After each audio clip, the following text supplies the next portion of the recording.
السلام علیکم ورحمۃ اللہ وبرکاتہ نحمده ونصلی علی رسولہ الکریم اما بعد. آج کا سبق سن لیجئے. حضور صلی اللہ علیہ وسلم کی سیرت پارٹ نمبر 48. حضرت علی سے ابو طالب نے کہا، بیٹا تم نے محمد کے ہاتھ میں ہاتھ دیا ہے، مجھے بہت خوشی ہے.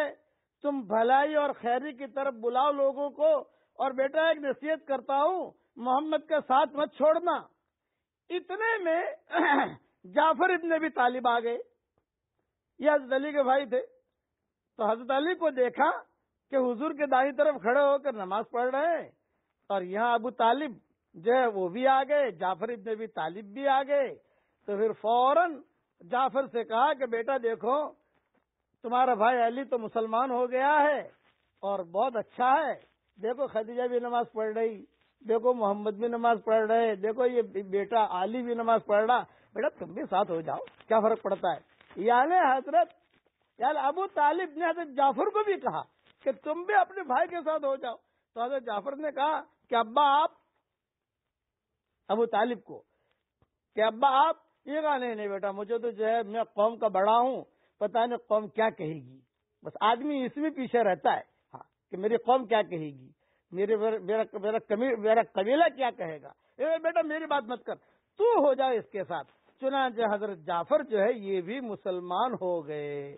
اور سابقین یعنی پہلے اسلام لانے والوں میں حضرت جعفر بھی ہیں. 31 یا 25 صحابہ اس کے بعد مسلمان ہوئے.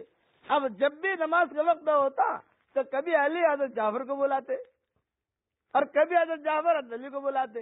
دونوں بھائی تھے، علی ابن ابی طالب، جعفر ابن ابی طالب. یہ سارے کے سارے مسلمان ہوئے. اب ایک تاجر تھے وہاں عطر کے، ان کا نام عفیف کندی تھا. یہ یمن سے عطر لاتے تھے اور یمن سے عطر لا کر مکہ مکرمہ میں بیچتے تھے. حضور صلی اللہ علیہ وسلم بھی کبھی کبھی خریدتے تھے عطر ان سے. یہ معروف آدمی تھے، بڑے بڑے بیپاری تھے. ایک مرتبہ مینا میں حضرت عباس کے ساتھ تھا. یہ حضرت عفیف خود کہتے تھے کہ حضرت عباس کا اسلام لانے کا قصہ بعد میں آئے گا، اور ان کا اسلام لانے میں بہت ٹیڑھی میڑھی باتیں ہیں سب حضرت عباس کے اسلام لانے میں، اس لیے میں اسے چھوڑ رہا ہوں. کئی وجوہات ہیں، میں آپ کو جو ڈھنگ سے لے کے چل رہا ہوں وہ دھیان سے سنتے رہیے آپ. تو یہ حضرت عفیف کہتے تھے کہ میں تاجر تھا، حضور صلی اللہ علیہ وسلم میرے پاس سے کبھی آ کر حضرت خدیجہ کبھی آ کر عطر لے جاتے تھے. تو میں نے ایک مرتبہ مینا میں دیکھا، حضرت عباس کے ساتھ تھا، تو ایک شخص آیا اور اچھی طریقے سے وضو کیا، پھر نماز کے لیے کھڑا ہو گیا. اس کے بعد ایک عورت آئی، اس نے بھی اسی طرح وضو کیا، نماز کے لیے کھڑی ہو گئی. پھر ایک 11 سالہ لڑکا آیا، اس نے وضو کیا اور آپ کے برابر نماز کے لیے کھڑا ہو گیا. تو میں نے حضرت عباس سے پوچھا یہ کیا ہے؟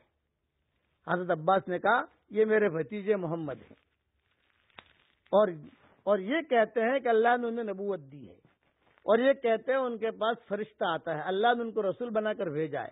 اور یہ لڑکا یہ علی ابن ابی طالب ہے، یہ بھی میرا بھتیجا ہے جو اس کا دین کا ساتھی ہو گیا ہے، اس کا ساتھ دے رہا ہے. اور یہ عورت یہ محمد ابن عبداللہ کی بیوی ہے. تو انہوں نے کہا کہ یہ تو خدیجہ ہے. کہاں؟ ارے اتنی بڑی پاک، اتنی بڑی مالدار عورت، یہ تو غریب ہے تمہارا بھتیجا. یہ کہا یہ سب چکر چھوڑ، تیرا پیمنٹ پہ رہ تو نہیں گیا نا، یعنی تو یہ باتیں چھوڑ، یہ ان کی بیوی ہے خدیجہ. یہ حضرت عباس نے دور سے کہا.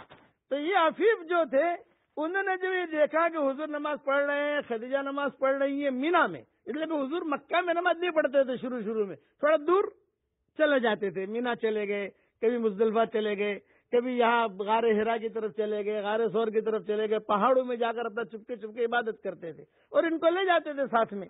بچیاں پیدا ہو چکی تھی تو کبھی کبھی بچیوں کو بھی لے جاتے تھے. میرا ارادہ تھا کہ بچیوں کی تفصیل پہلے شروع کروں کہ کیسے کون سے بچی پیدا ہوئی، کیسے پیدا ہوئی، اور اس زمانے کا آپریشن کس قسم کا ہوتا تھا. کبھی کبھی ہوتا ہے آپریشن سے بچہ پیدا ہوتا ہے، اس زمانے کا بھی ایک خاص قسم کا آپریشن ہوتا تھا اس دور میں. وہ انشاءاللہ تفصیل آنے پر بیان کروں گا. تو یہ عفیف کہتے ہیں کہ میں نے جب یہ دیکھا تو میں نے کہا بھی یہ تو بہت اچھا ہے. تو فوراً یہ عفیف آئے حضور صلی اللہ علیہ وسلم کے پاس اور اسلام قبول کیا. اور حفیظ کہا کرتے تھے کہ میں نے بہت دیر کر دی، پہلے مجھے پتہ چل جاتا تو پہلا ہی میں مسلمان ہو جاتا، اور کہا کرتے تھے کہ کاش میں چوتھا مسلمان ہوتا، لیکن کیا کریں کہ میری مقدر میں دیری تھی، جب بھی ہوا اللہ نے مجھے اسلام دے دیا، بن گئے عفیف کندی رضی اللہ تعالی عنہ۔ بقیہ تفصیل کل انشاءاللہ پوری کروں گا۔ اب پڑھ لو میرے ساتھ، سبحان اللہ و بحمدہ عدد خلقہ ورضا نفسہ وزنت عرشہ ومداد کلماتہ۔ اللہ تعالی ہم کو حضور صلی اللہ علیہ وسلم کی سیرت پر اور سنتوں پر چلنے کی اللہ ہم سب کو توفیق عطا فرمائے، آمین۔ وآخر دعوانا ان الحمدللہ۔